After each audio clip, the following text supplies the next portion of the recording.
علیکم ورحمۃ اللہ وبرکاتہ۔ الحمد للہ رب العالمین والصلاة والسلام علی سید الانبیاء والمرسلین وعلی آلہ واصحابہ اجمعین، اما بعد، قال اللہ تبارک وتعالی فی کلامہ المجید والفرقان الحمید، اعوذ باللہ من الشیطان الرجیم، بسم اللہ الرحمن الرحیم۔ وعهدنا إلى إبراهيم وإسماعيل أن طهرا بيتي للطائفين والعاكفين والركع السجود۔ وقال النبي صلى الله عليه وسلم: من قام ليلة القدر إيمانا واحتسابا غفر له ما تقدم من ذنبه، أو كما قال عليه الصلاة والسلام۔ اللهم صل وسلم وبارك على سيدنا محمد وبارك وسلم۔ اللهم صل وسلم وبارك على سيدنا محمد وبارك وسلم۔ اللهم صل وسلم وبارك على سيدنا محمد وبارك وسلم۔ معزز سامعین کرام، محترم بزرگ اور دوستو، گھروں میں بیٹھ کر سننے والی معزز خواتین اسلام،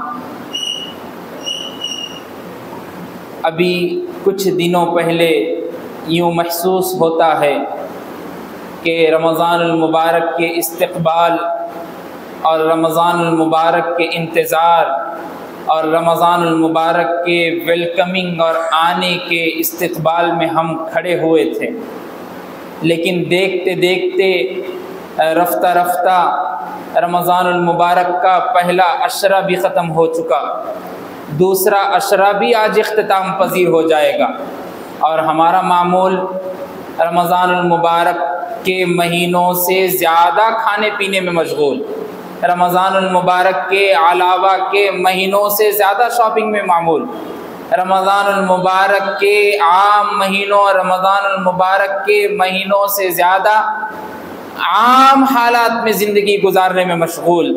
جیسے زندگی دیکھنے سے یوں محسوس ہوتا ہے، یوں معلوم ہوتا ہے کہ ہم رمضان ہماری زندگی میں آ بھی گیا، آتا رہے گا، جاتا رہے گا، ہم سے کچھ فرق ہونے والا نہیں اور فرق پڑنے والا نہیں، ہماری زندگی کے تو معمول یہ بن چکا۔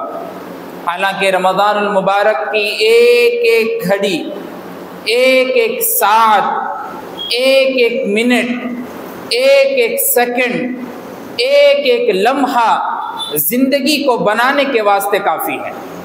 اگر آپ کی زندگی کو خوشگوار بنانا چاہتے ہیں تو رمضان کو اپنا بنا لیں، تو آپ کی موت عید جیسی ہوگی۔ رمضان کو ایسا بنا لے کہ دیکھنے والا یہ کہے کہ بھائی یہ ہے سنت محمدی صلی اللہ علیہ وسلم پر عمل پیرا شخص، یہ ہے شریعت مطہرہ پر عمل پیرا شخص، یہ ہے قرآن و حدیث پر عمل پیرا شخص، یہ ہے محمد رسول اللہ صلی اللہ علیہ وسلم کی محبت میں ڈوبا ہوا شخص، کہ رمضان کو اپنی زندگی میں ایسا نچھاور کر لیا کہ عام مہینوں میں اس کی کچھ اور حالت تھی اور رمضان میں کچھ اور حالت تھی۔ حالانکہ دیکھتے دیکھتے 2 عشرے ختم ہو چکے، ہمارے کان میں جوں تک نہیں رینگی اور یوں محسوس بھی نہیں ہوا کہ کب رمضان کے 2 عشرے آئے بھی اور چلے بھی گئے۔ لیکن معزز دوستو، ابھی بھی وقت ہے، معزز بزرگوں، ابھی بھی وقت ہے۔ رمضان المبارک کا وہ آخری عشرہ شروع ہونے کو ہے، رمضان المبارک کی وہ بے انتہا فضیلت والی گھڑیاں شروع ہونے کو ہے، رمضان المبارک کی وہ سب سے بہترین گھڑیاں، سب سے بہترین ساعت جس میں نبی کریم صلی اللہ علیہ وسلم اپنے تہبند کو کس کر باندھ لیتے تھے، وہ گھڑیاں شروع ہونے کو ہے۔ اب بتانا ہے، اب لوگوں کو اس معمول پہ تیار کرنا ہے۔ دیکھو زندگی جیسی تھی، گزر رہی تھی، گزر گئی، اب نہیں۔ جیسے رمضان کے 20 دن گزرنے تھے، گزر گئے، اب نہیں۔ جیسے رمضان میں قرآن سے محبت ہونی تھی، نہیں ہوئی، اب نہیں۔ جیسے رمضان میں روزوں کا چھوڑنا، نمازوں کا چھوڑنا عام تھا، اب نہیں۔ کیا معلوم یہ رمضان ہمارا آخری رمضان ہو، کیا معلوم یہ آخری عشرہ ہماری زندگی کا آخری عشرہ ہو، کیا معلوم یا آخری آنے والی شب قدر لیلۃ القدر ہماری آخری لیلۃ القدر ہو، اور زندگی میں پھر ہمیں ملے نہ ملے اس کا کوئی ہمیں گارنٹی اور کوئی 100% اور 100% یقین نہیں۔ اس لیے ہم اس آخری عشرے کو اپنے معمول کے مطابق نہیں بلکہ شریعت کے معمول کے مطابق گزارنے کی کوشش کریں۔ آخری عشرے کا معمول اللہ کے رسول صلی اللہ علیہ وسلم کا کیا ہوتا تھا؟ نبی کریم صلی اللہ علیہ وسلم کا آخری عشرے کا معمول اعتکاف رکھنے کا ہوتا تھا۔ اعتکاف رکھا کرتے تھے، زندگی میں کبھی اعتکاف کو نہیں چھوڑا، صرف ایک مرتبہ، اور جب چھوڑ دیے کسی وجہ غرض سے تو ماہ شوال میں پھر اس کی قضا کی آپ۔ تو سوچنے والی بات ہے کہ رسول کریم صلی اللہ علیہ وسلم نے آخری عشرے کا اعتکاف کبھی زندگی میں نہیں چھوڑا، اور پھر ہماری زندگی کا آپ احاطہ کیجئے، کیا ہم رمضان المبارک ہماری زندگی میں اتنی مرتبہ آیا، ایک مرتبہ تو اعتکاف بیٹھے، 2 مرتبہ تو بھی اعتکاف بیٹھے؟ اصل میں اعتکاف ہے کیا؟ اعتکاف اللہ کے سامنے عاجزی کرتے ہوئے، اللہ کے سامنے گڑ گڑاتے ہوئے، اللہ کی ربوبیت کا اعلان کرتے ہوئے، اللہ کی وحدانیت کا اعلان کرتے ہوئے، اور یہ کہتے ہوئے کہ اے اللہ میں آپ کے دربار میں، خدارا میں آپ کے بارگاہ میں حاضر ہو گیا، اب کسی اور جگہ پہ مجھ کو جانے کی ضرورت محسوس نہیں ہوئی، میں ایک کونا مسجد کا پکڑ کر، آپ کے گھر کا کونا پکڑ کر آپ کو منانے کے خاطر، آپ کی محبت میں، نبی کے عشق میں، الفت و محبت میں آ کر بیٹھ چکا ہوں، اب 10 دن تک جب تک شوال کا چاند دکھیں گا نہیں میں اس جگہ سے اٹھوں گا نہیں، اے اللہ اس 10 دنوں میں، ان 9 دنوں میں مجھ کو قبول کر لیجئے، میری دعاؤں کو مان لیجئے، میری اداؤں کو قبول کر لیجئے، مجھ کو اپنا بنا لیجئے، مجھ کو نبی کے عشق اور عاشق بنا دیجئے، نبی کا عشق میرے دل میں پیوست کر دیجئے، اے اللہ قبول کر لیجئے، اب میں کسی اور کے دربار اور کسی اور کی چوکٹ اور کسی اور کی ایڑی پر جا کر بیٹھنے والا نہیں، آپ کی سیڑھی پر، آپ کے دربار پر، آپ کی بارگاہ پر، آپ کے کونے میں آ کر بیٹھ گئے، اب کسی اور جگہ جانے کی مجھ کو ضرورت محسوس نہیں ہو رہی اور جانا بھی نہیں چاہتا۔ یہ ہے اصل اعتکاف، یہ ہے معتکف کا اپنے دل سے کہنا، یہ ہے معتکف کا اپنے اعمال سے کہنا کہ اب میں کسی اور جگہ پر جانا نہیں چاہتا، میرا گھر مسجد ہے، میرا سب کچھ مسجد ہے، اور میں سب کچھ مانگوں گا تو خدا سے مانگوں گا، کسی اور سے نہیں۔ اور نبی کریم صلی اللہ علیہ وسلم کے اعتکاف کے معمول میں یہ بات ملتی ہے۔ اما جان حضرت عائشہ رضی اللہ تعالی عنہ سے مروی ہے، عنہا سے مروی ہے، بخاری اور مسلم متفق علیہ روایت ہے۔ اما جان حضرت عائشہ رضی اللہ عنہ فرماتی ہے نبی کریم صلی اللہ علیہ وسلم کو کبھی میں نے اپنی زندگی میں رمضان المبارک کے آخری 10 دن سے زیادہ عبادت کرتے ہوئے کسی اور دن میں نہیں دیکھتی۔ اتنی زیادہ عبادت کرتے تھے، اتنی زیادہ عبادت کرتے تھے، اتنی زیادہ عبادت کرتے تھے، حدیث میں آتا ہے کہ اپنے تہبند کو کس کر باندھ لیتے تھے۔ تہبند کو کس کر باندھ لینے سے مراد محدثین نے 2 وجوہات بتائی۔ ایک تو یہ کہ تہبند کو کس کے باندھ لینے کا مطلب یہ ہے کہ اب بیویوں کے پاس نہیں جاتے، بالکل اجتناب، جہاں تک ہو سکے بچنے کی کوشش کہ اب اعتکاف میں بیٹھے ہیں، اب اللہ کے سامنے گڑ گڑانا ہے۔ اور دوسرا تہبند کس کر باندھ لینے کا مطلب یہ ہے کہ اب جو کچھ ہوگا صرف عبادت اور کچھ نہیں۔ حضور اکرم صلی اللہ علیہ وسلم پر جب ابتدائے وحی کے اثرات نازل ہونا شروع ہوئے تو اس وقت آپ غار حرا میں جاتے رہتے ہیں اور کئی دنوں کا توشہ لے جاتے تھے، ساتھ میں کھانا پینا جو کچھ ہو سکتا تھا کئی دن کا باندھ کر توشہ لے جاتے، اور کئی دن کے لیے جب کوئی بندہ جا کر رہتا ہے کسی جگہ پر تو روزانہ کھانا کھانا اور روزانہ پانی پینے میں نہیں لگتا، بلکہ 4 دن میں، 2 دن میں، 1 دن میں کھانا کھاتا ہے، 1 دن میں پانی پیتا ہے۔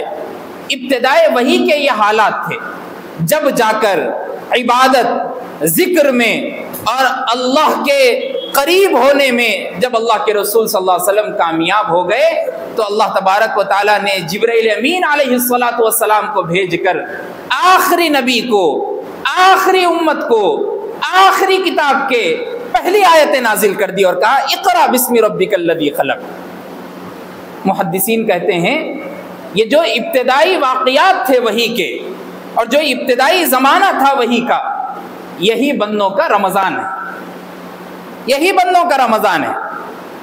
معلوم ہوتا ہے کہ نبی کریم صلی اللہ علیہ وسلم کی ایک ایک ادا کو امت پر ایسے لا کر کھڑا کر دیا گیا کہ اب امت ایک ایک ادا کو نبی کریم صلی اللہ علیہ وسلم کی مانے اور اس پر عمل کرے۔ ابتدائی وحی میں کھانا کم لے جاتے، پانی کم لے جاتے اور کئی دن کے بعد کھاتے، کئی دن کے بعد پانی پیتے۔ رمضان المبارک میں بھی ویسا ہی کرتا بندہ روزہ رکھنے کے بعد کہ صبح میں جو کھانا کھا لیا، صبح میں جو پانی پی لیا، اب صبح ہو گئی، دوپہر ہو گئی، شام ہو گئی، پھر جب افطار کا وقت بالکل قریب ہو گیا اور افطار کا وقت ہو گیا تو اب حلق سے پانی اتر رہا ہے۔ ذهب الظمأ وابتلت العروق وثبت الاجر انشاءاللہ کہہ کر یہ کہہ رہا ہے کہ اللہ میرا اجر آپ کے پاس باقی ہے، میری رگیں تر ہو گئی۔ یہ معمول ابتدائی وحی کیا تھا جو رمضان کی شکل میں امت کو ملا۔ آپ اندازہ لگائیے، اللہ کے رسول صلی اللہ علیہ وسلم کے بارے میں آتا ہے کہ آپ نے ایک سال ہجرت کرنے کے بعد جب مکے سے مدینہ ہجرت کیے اور مدینۃ المنورہ میں آئے اور قیام پذیر ہوئے تو اس وقت آپ نے پورا 1 ماہ کا اعتکاف کیا۔ حضرت ابو سعید خدری رضی اللہ تعالی عنہ کی روایت ہے، آپ بھی خود فرماتے ہیں کہ ہم بھی نبی کریم صلی اللہ علیہ وسلم کو دیکھتے ہوئے عمل کرنا شروع کر دی۔ اللہ کے رسول صلی اللہ علیہ وسلم نے پہلے 10 دنوں کا اعتکاف کیا۔ جبرائیل امین آپ کے پاس آئے اور آ کر کہا، اے نبی، جس دن اور جس رات کی تلاش میں آپ تھے وہ آپ کو نہیں مل سکی اور وہ ان 10 دنوں میں موجود نہیں۔ اللہ کے رسول صلی اللہ علیہ وسلم نے اپنا جو پردہ تھا اعتکاف جس میں آپ تھے، اپنے حجرہ کے دروازہ کھولا اور صحابہ کو کہا کہ وہ رات اور وہ دن ابھی نہیں ملی۔ پھر دوسرے عشرے کا اعتکاف کیا، پھر حضرت جبرائیل آئے، پھر وہی بات ہوئی، پھر تیسرے عشرے کا جب اعتکاف کیا تو اس میں آپ کو یہ اس بات کی اطلاع دی گئی کہ آپ جس رات اور جس دن کی تلاش میں تھے وہ ان 10 دنوں میں سے ایک دن میں موجود ہے، اور یہ آپ کو بتا بھی دیا گیا تھا کہ کون سے دن شب قدر موجود ہے۔ لیکن 2 لوگوں کی لڑائی اور جھگڑے کی وجہ سے اس شب قدر کی یادداشت کو نبی کریم صلی اللہ علیہ وسلم کی ذہن سے اٹھا لیا گیا، اور نبی صلی اللہ علیہ وسلم نے خود فرمایا کہ ان دونوں کی لڑائی جھگڑے کی وجہ سے جو تعین کیا گیا تھا شب قدر کا کہ جس رات اور جس دن ہونے والی تھی اس تعین کو اٹھا دیا گیا۔ ہاں، ہو سکتا ہے کہ اللہ تبارک و تعالیٰ نے اس میں حکمت رکھی ہے، بہت بڑی حکمت ہے، ہم اس کو نہیں سمجھ سکتے۔ آپ اندازہ لگائیں، اگر معلوم ہو جاتا کسی شخص کو کہ اس فلاں رات میں شب قدر ہے، یہ قدر والی رات ہے اور یہ قدر والا دن ہے اور یہ اتنی فضیلت والا دن ہے، اتنی فضیلت والی رات ہے کہ اس رات اور اس دن کے واسطے اللہ نے پوری مکمل سورت قرآن مجید میں نازل کر دی، اتنی فضیلت والی رات ہے۔ اس کے باوجود بھی بندہ اگر دنیا کے کاموں میں مشغول ہو جاتا، اپنی ازدواجی زندگی میں مشغول ہو جاتا، معاشرتی نظام کو مستحکم کرنے کے لیے مضبوط ہو جاتا یا کسی دینی کام میں ملوث ہو جاتا اور لگ جاتا تو اس رات کا جو عبادت کر کے ثواب کمانا تھا وہ ثواب نہیں کما سکتا، تو پھر اللہ کو کیا اپنی صورت اور منہ دکھا سکتا؟ اس لیے تعین نہیں کیا گیا، اور اس کو کیا کہا گیا کہ 5 راتوں میں سے ایک رات میں تلاش کرو۔ اب یہ سب سے بہترین تلاش کرنے کا موقع کون سا ہے؟ اعتکاف کا۔ بندہ جب 21ویں رات سے مغرب کے فوری بعد مسجد میں بیٹھ گیا اور 29ویں رات تک جب تک شوال کا چاند نظر نہیں آیا اعتکاف مسجد میں بیٹھا رہا، اس کے زندگی میں 5 راتیں بھی آ گئی، عبادت میں بھی لگ گیا، قرآن مجید کی تلاوت بھی ہو گئی، ذکر میں بھی ہو گیا، استغفار میں بھی ہو گیا، سب کچھ دینی کام مسجد میں ہو گیا۔ اب 5 راتوں میں سے ایک رات میں شب قدر تھی، وہ بھی مل گئی۔ اب جب وہ مل گئی تب سوچیے اس کی کتنی بڑی فضیلت ہے۔ اللہ نے قرآن مجید میں بیان کیا، اِنَّا أَنزَلْنَاهُ فِي لَيْلَةِ الْقَدْرِ، ہم نے اس قرآن مجید کو لیلۃ القدر میں نازل کیا۔ اتنی بڑی رات ہے، اس بات کا ثبوت اس بات سے مل جاتا ہے کہ قرآن مجید جیسا معزز کلام اس رات میں نازل ہو۔ قرآن مجید سے بڑی کتاب کوئی کتاب نہیں، قرآن مجید سے زیادہ اعلیٰ کتاب کوئی کتاب نہیں، قرآن مجید سے زیادہ عرفہ مقام کسی کتاب کا نہیں۔ قرآن مجید تو اللہ کی زبان اور اللہ کا کلام ہے۔ وہ قرآن مجید رمضان المبارک کے آخری عشرے کے بے شمار فضیلت والے گھڑیوں میں سے ایک گھڑی شب قدر میں نازل ہوئی، اس کی فضیلت کا آپ اندازہ لگائی، امیجن کیجئے کتنی بڑی فضیلت والی رات ہو۔ اس لیے اللہ نے بطور سوالیہ، بطور کوشچن مارک آیت نازل کی، وما ادراک ما لیلۃ القدر۔ آپ کو معلوم ہے قدر کی رات کیا ہے؟ اندازہ لگا سکتے ہیں آپ سوچ سکتے، وچار کر سکتے کہ شب قدر کی رات کون سی رات ہے، کتنی بڑی فضیلت ہے، ذرا سوچو۔ اس کا جواب بھی دیا گیا، لیلۃ القدر خیر من الف شہر، یہ قدر کی رات 1000 مہینوں سے بہتر رات۔ اگر 1000 مہینوں کا حساب لگایا جائے تو اس کا میرے اندازے سے حساب ہوگا 83 سال 4 مہینے، 83 ایئرس 4 منتھ۔ ایک بندہ یا کوئی بندی امت محمدیہ صلی اللہ علیہ وسلم میں سے کوئی ایک بندہ، ایک بندی شب قدر کو پا لیے اور 5 تاقراتوں میں بھرپور عبادت کر لیے، اور ان 5 تاقراتوں میں سے کسی ایک تاقرات میں شب قدر مل گئی، تو سوچو اس کا بیڑا پار۔ 83 سال 4 مہینے کی عبادت کرنے کا ثواب۔ ہم کو اور آپ کو نہیں معلوم کہ ہم 80 سال زندہ رہتے نہیں، ہم کو اور آپ کو نہیں معلوم کہ 50 ہاف سنچری بھی پوری ہوتی نہیں، سنچری تو پوری بہت دور کی بات ہے۔ 100 کوئی جی لیے تو ان کو پھول کا ہار پہنانا اس زمانے میں، کہ آپ 100 سال جی لیے بہت بڑی بات ہے۔ اس زمانے میں تو 40-45 میں گھٹنوں میں درد شروع ہو جاتا، اس زمانے میں تو 35-30 سال کی عمر میں بلڈ پریشر کا مریض، شوگر کا مریض، ذیابطیس کا مریض، الگ الگ بیماریاں اس کو لگتی شروع ہو گئی۔ 83 سال عبادت کرنے کا ثواب۔ اب پھر امیجن کیجئے کسی کی زندگی میں 10 مرتبہ شب قدر مل گئی، 833 سال عبادت کرنے کا ثواب۔ کسی شخص کو 20 مرتبہ 20 سال 20 مرتبہ شب قدر مل گئی، 1666 سال عبادت کرنے کا ثواب، 1667 سال عبادت کرنے کا ثواب۔ کتنی ہماری زندگی ہوں گی کہ اب تک ہم 30 سال 50 سال کے ہو گئے، اور ہماری زندگی میں 10 سال نکال دیجئے، چلیے بچپن کا سال تھا، معلوم نہیں تھا، میچور نہیں تھے، کچھ آداب نہیں سیکھے تھے، شب قدر کے بارے میں نہیں سیکھے تھے، معلومات نہیں تھے، کھیلنے میں نکال دیے، چھوڑ دیجئے۔ 10 سال کے بعد تو میچور ہو گئے تھے، معلوم ہو گیا تھا اچھی چیز کیا ہے، بری چیز کیا ہے۔ روڈ پہ گری ہوئی چیز اٹھا کر نہیں کھاتا بچہ، 12 سال کا بچہ۔ 14 سال کے بچے کو 1 روپیہ دیے تو لینے والا نہیں، 1 روپیہ میرے کو کیوں دے رہے آپ، 100 روپے والا ہوں میں تو، اب تو 12-13 سال کا ہو گیا، میں تو 500 والا ہوں، اب تو 15 سال کا ہو گیا، اب 1 روپیہ میرے کو کیوں دے رہے بھائی۔ پیدا ہوا سو بچہ اگر 1 روپیہ رکھیں گے انہیں بھی پھینک دیتا، آج کے زمانے میں 10 کی نوٹ رکھے تو مٹھی بند کر کے پکڑتا کہ ہاں یہ اصل کچھ کمال ہے اس میں۔ اور ہماری زندگی میں 30 سال 40 سال کی زندگی ہو گئی، 40 مرتبہ شب قدر گزر گئی، اس میں سے 10 سال نکال دیجئے، 30 سال تو شب قدر گزری۔ کہ آپ خود ایک کونے میں بیٹھ کے دامن میں جھانک کے یہ اللہ کے سامنے بول سکتے کہ اللہ 30 سال میں 30 مرتبہ شب قدر ملی، میں اتنی عبادت کرا آپ کی، آپ مجھ کو مان لیجئے، آپ مجھ کو قبول کر لیجئے۔ نہیں، کیوں؟ اس لیے کہ شب قدر کو ہم شب قدر کے جیسے تھوڑی دیکھتے، ہم تو شب قدر کو جگنے کی رات بنا کے رکھے، ہم تو شب قدر کو ریزنگ کی رات بنا کے رکھے، ہم تو شب قدر کو بنا بریک کی گاڑی چلانے والی رات بنا کے رکھے، ہم تو شب قدر کو ڈھابوں پہ جا کے کھانے والی رات بنا کے رکھے، ہم تو شب قدر کو 30 کلومیٹر دور جا کے چائے پینے کی رات رکھے، ہم تو شب قدر کو اسنیپ اور انسٹاگرام پر ریلز دیکھنے کی رات رکھے، ہم تو شب قدر کو جھمکنے والی، چمٹنے والی اور ناچنے والی، گندی گالیاں دینے والی، فلم دکھانے والی عورتیں اور بے فحاشی عریانیت پھیلانے والی عورتوں کی دیکھنے کی رات بنا کے رکھے۔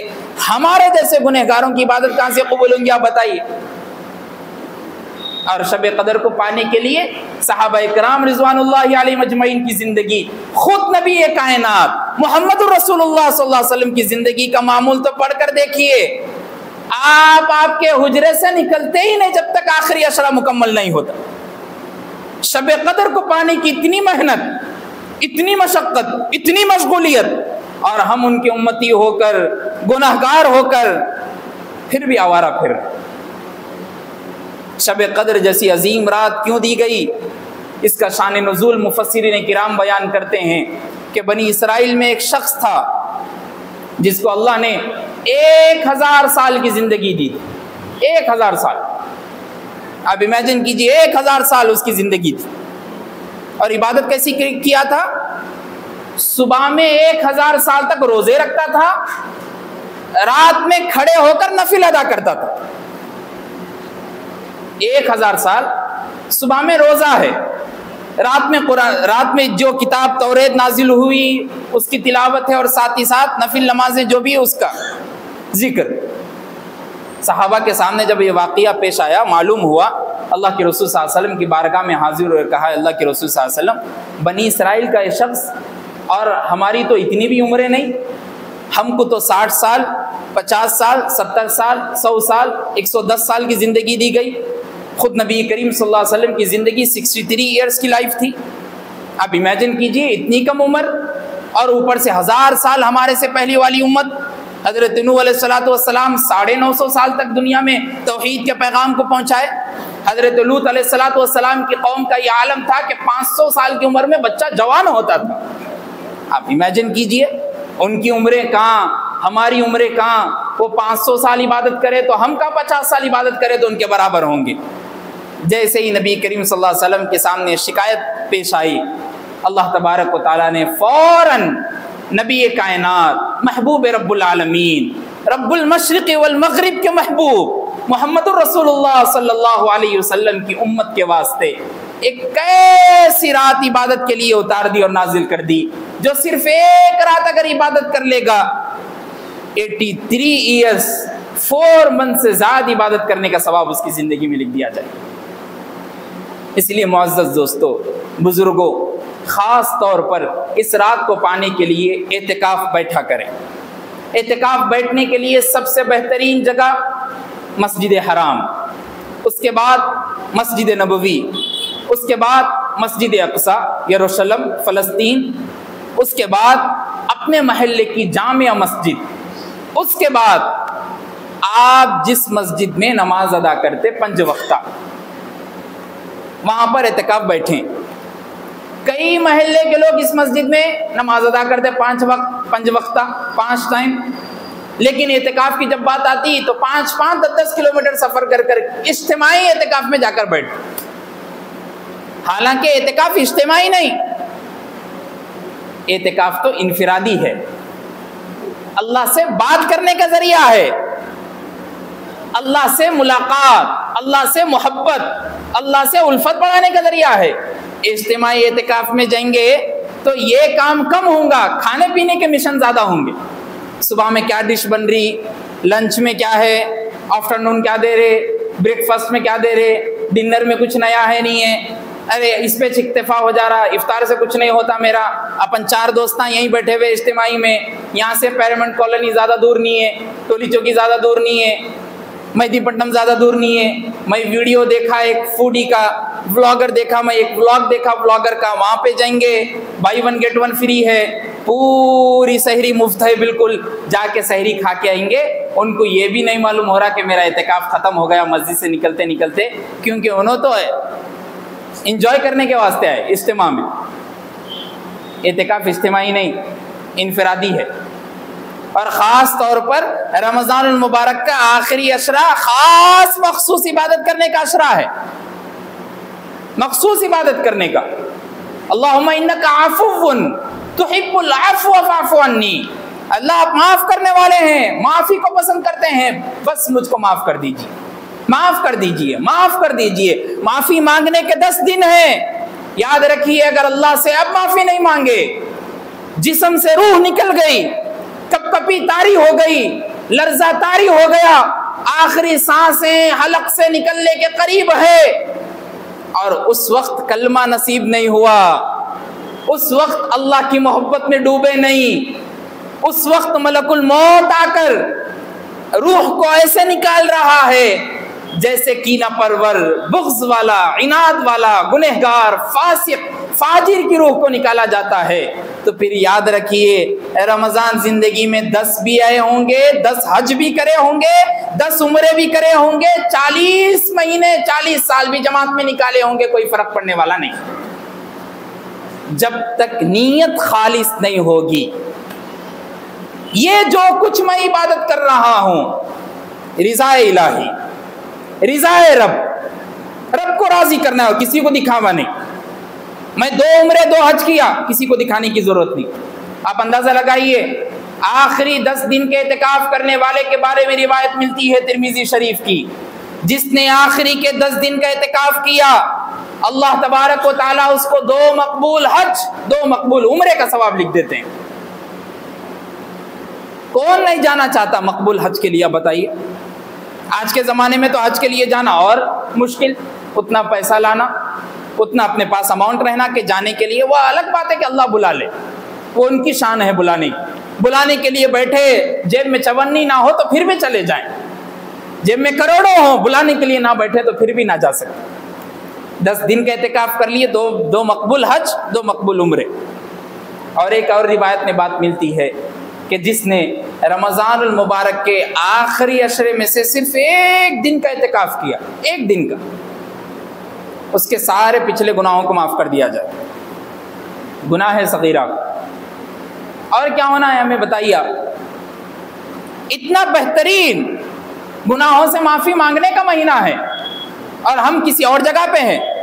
ہمارا حیدرآباد تو اللہ بچائے، ہمارا حیدرآباد تو پورا آخری کے 10 دن شاپنگ میں ملوث، پورا حیدرآباد۔ آپ ڈرون کیمرے سے چار مینار، مدینہ بلڈنگ اور ادھر اطراف میں آپ لگائیے کیمرہ، دیکھیے آپ پورا برقع پوش خواتین، ان کے ساتھ ان کے ہسبینڈ، ان کے شوہر، ان کا پرس پکڑ کر گھومتے ہوئے نظر آئیں کہ جہاں جہاں بیگم لے کے جائیں گے ہم ان کے پیچھے رہیں گے، جو بیگم بولیں گے وہ خریدیں گے۔ بیگم بول دی آج کا روزہ نہیں، اپنے کو شاپنگ پہ جانا ہے، کوئی بات نہیں، آج کا روزہ چھوڑ دیں گے۔ بیگم بولتی آج سے اپنے کو روڈ پہ پورا کھا لیتے جانا ہے، ٹھیک ہے، بیگم بولتی ہے کوئی بات نہیں، وہ اللہ کچھ بھی بولے ہوں گے، نعوذ باللہ، ہمارے کو مطلب نہیں، ہم ان سے عشق کر رہے، ہم ان سے محبت کر رہے۔ بیوی ہے، اگر کوئی مول صاحب جا کے سمجھا دیے، مول صاحب کچھ الٹا بولتے، مول صاحب ایک بیان میں آپ بولتے بیوی سے محبت کرنا اصل کام ہے، اب یہاں کے بول رہے محبت نہ کو کرو، 2 بھی تم ہی بول رہے، چت بھی آپ کا، چپٹ بھی آپ کا، 2 بھی آپ ہی بول رہے، ایک بات بولو کچھ بھی، مول صاحب کو جو اوپر نصیحت کر کے مول صاحب کچھ رواں دواں، جائیے آپ جو گلی سے آتے اس گلی میں چلے جائیں۔ اور حال تو یہ ہو گیا، رمضان ایکسپو کے نام سے شاپنگ مال کھولے، اللہ اکبر۔ غیرت مند مسلمانوں، آپ کی غیرت کہاں گئی؟ آپ کس نبی کے امتی ہیں؟ آپ اس نبی کے امتی ہیں جو محمد رسول اللہ صلی اللہ علیہ وسلم اس امت کے خاطر اپنی آنکھ سے آنسو نکال کر اللہ کے سامنے معافی مانگے۔ آپ اس نبی کے امتی ہیں جو طائف کے میدان پر پتھر کھائے۔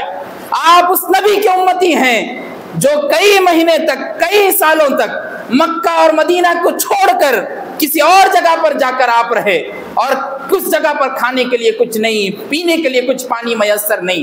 آپ اس نبی کے امتی ہیں۔ آپ کس نبی کے امتی ہیں؟ جن کو پہننے کے لیے کوئی ایسے عالیشان جوڑے نہیں، لیکن مانگ رہے تو اپنی امت کے لیے، کچھ دعاؤں میں مانگ رہے تو اپنی امت کے لیے۔ آپ اس نبی کی امتی، آپ کی غیرت کہاں مر گئی؟ اب رمضان کے ایکسپو کے نام پہ بڑے بڑے شاپنگ مال، بڑے بڑے ممبئی سے آ کر بالی ووڈ کے ہیروز اگر اوپن کر رہے ہیں تو فخر سے کہہ رہے ہیں کہ ہم وہاں جائیں گے ایکسپو میں اور شاپنگ کریں گے۔ رمضان شاپنگ کا مہینہ ہے، رمضان تجارت بزنس کا مہینہ ہے، رمضان کھانے پینے کا مہینہ ہے۔ ارے سال بھر تو کھاتے پیتے رہتے، کلو وشربو ہنیئا بما کنتم تعملون، جب اللہ خود کہہ دیے کہ کھاؤ پیو جو مزیدار ہو تو پورا سال کھاتے رہتے۔ رمضان کا 1 مہینہ تھا، رک جاتے۔ رمضان کا 1 مہینہ تھا، شاپنگ پہلے ہی کر لیتے۔ رمضان کا 1 مہینہ تھا، اپنی غیرت کو جگاتے اور اپنی ایمانی قوت کو اندر سے لے کے آتے اور کہتے یہ ایکسپو، یہ شاپنگ میں میں پڑھنے والا نہیں، میں تو مسلمان ہوں، میں تو امتی ہوں، میں تو مومن ہوں، میں یہ سب کام کرنے والا نہیں، میرا ایمان مجھے یہ گوارا نہیں کر رہا کہ میں وہاں تک پہنچوں۔ اللہ اکبر۔ یہ کب پیدا ہوگا آپ کے اندر؟ اس کو لانے کی ضرورت ہے، اس کو پیدا کرنے کی ضرورت ہے۔ رمضان المبارک میں آخری عشرے میں اعتکاف بیٹھ کر اپنی مسجد میں جہاں پر 5 وقتہ نمازیں پڑھتے ہیں وہاں پر بیٹھیے، اس سے پہلے معلوم کیا گیا اس مسجد میں 2 سے 3 افراد بیٹھے تھے. بتائیے کتنے لوگ ہیں اس محلے میں رہنے والے, کتنے لوگ نمازیں پڑھنے کے لیے آتے ہیں؟ 10 دن کا اعتکاف, اور وہ بھی ایسا اعتکاف نہیں جو غیر قوموں میں اور یہود و نصارہ میں رہبانیت کے نام سے چلتا تھا. رہبانیت منع کر دی گئی شریعت محمدیہ. رہبانیت کہتے ہیں کہ پورے خاندان, آل و اولاد کو چھوڑ کر, تمام لوگوں کو چھوڑ کر دنیا سے بے پردہ ہو کر کسی غار میں, کسی پہاڑ, کسی چوٹی پر جا کر بیٹھ گئے اور وہاں پر عبادت کرنے میں لگ گئے, اور اپنے آپ کو سمجھ رہے کہ بزرگ. وہ بزرگ کچھ بھی نہیں ہے. بزرگ تو اصل یہ ہے کہ لوگوں کے درمیان میں رہ کر دین کی دعوت دے. بزرگیت تو یہ ہے کہ لوگوں کے درمیان میں رہ کر تقوی پیدا کرے. بزرگیت تو یہ ہے کہ لوگوں کے آپسی اتحاد میں رہ کر امن و شانتی کا مذہب قائم کرے. بزرگیت تو یہ ہے کہ آپ کی صورت کو دیکھنے کے بعد دوسرا آدمی یہ بولے کہ بھائی آپ جو کچھ عمل کر رہے وہ مجھ کو بھی بتاؤ, آپ کی صورت سے حسن محمدی نظر آ. یہ ہے اصل بزرگیت. وہ اعتکاف میں بیٹھنے سے پیدا ہوگا. اس لیے اعتکاف میں بیٹھیں. اور خاص طور پر اعتکاف کو توڑنے والی چیز سب سے مشہور آپ کو معلوم ہے کہ باہر مسجد سے نکلنا. مسجد کے اکثر طور پر جو جامع مسجد ہوتی ہے اس کی 2 باؤنڈریاں ہوتی. ایک تو شرعی باؤنڈری ہوتی جس کو ہم اور آپ یہاں بیٹھنے کے بعد معلوم ہوتا ہے کہ بھئی جو دیوار سامنے دکھ رہی وہ مسجد ہے, وہاں تک مسجد ہے. اور ایک دیوار ہوتی جو باہر نکلنے کی دیوار ہوتی, حدود والی دیوار, تو وہ بھی مسجد میں شامل ہے. تو وہاں تک آپ جا سکتے اگر وہ دیوار کسی جامعہ مسجد میں ہو. بقیہ اگر آپ اس کے باہر چلے گئے تو آپ کا اعتکاف ٹوٹ جاتا. اعتکاف 3 قسمیں ہیں اعتکاف کی. ایک اعتکاف واجب ہے, ایک اعتکاف سنت علی المؤکدہ کفایہ ہے, ایک اعتکاف نفل ہے. اعتکاف جو واجب ہے, اگر کوئی شخص نظر مان لیے تو ان کے لیے ان کی نظر پوری ہونے کے بعد اعتکاف رکھنا ضروری ہے. اور اعتکاف واجب میں روزہ بھی ضروری ہے. جیسے نظر مانے کہ اگر میرے کو اللہ بیٹا دے تو میں 2 دن کا اعتکاف کروں گا. اللہ نے بیٹے سے نواز دیا, اولاد سے, چلیے اب 2 دن کا اعتکاف کیجیے روزے کی حالت میں, روزہ رہ کر, رمضان ہو یا غیر رمضان. واجب اعتکاف رکھنا ضروری ہے. سنت مؤکدہ علی الکفایہ اعتکاف جو آخری 10 دنوں کا اعتکاف. کفایہ اس لیے کہا جاتا ہے کہ گلی محلے کا ایک فرد تو بھی اس مسجد میں اعتکاف بیٹھے. اگر کوئی بھی نہیں بیٹھے گا اعتکاف تو پورا محلہ گنہگار ہو. جیسے جنازے کی نماز مثال کے طور پر سپوز کہ اگر ایک شخص کا انتقال ہو گیا, ایک بھی کوئی شخص بھی نماز جنازہ نہیں پڑھا تو پورا محلہ گنہگار.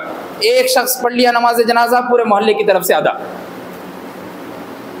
نفل اعتکاف جیسے آپ اور میں ابھی مسجد میں آئے, نیت کر لیے نویت سنت الاعتکاف کہ بھائی میں اعتکاف کی نیت کرتا ہوں.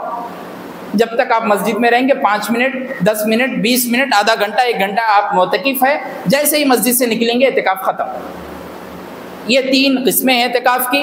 اصل میں جو یہ قسم بیان کی گئی وہ سنت علی المؤکدہ اعتکاف ہے جو آخری عشرے میں رکھی جاتی ہے. اللہ سے دعا کیجیے کہ اللہ ہم سب کو کہنے سننے سے زیادہ عمل کی توفیق عطا فرمائے اور معتکف بن کر اعتکاف میں بیٹھ کر اللہ کو راضی کرنے والا بنائے. وآخر دعوانا ان الحمد للہ.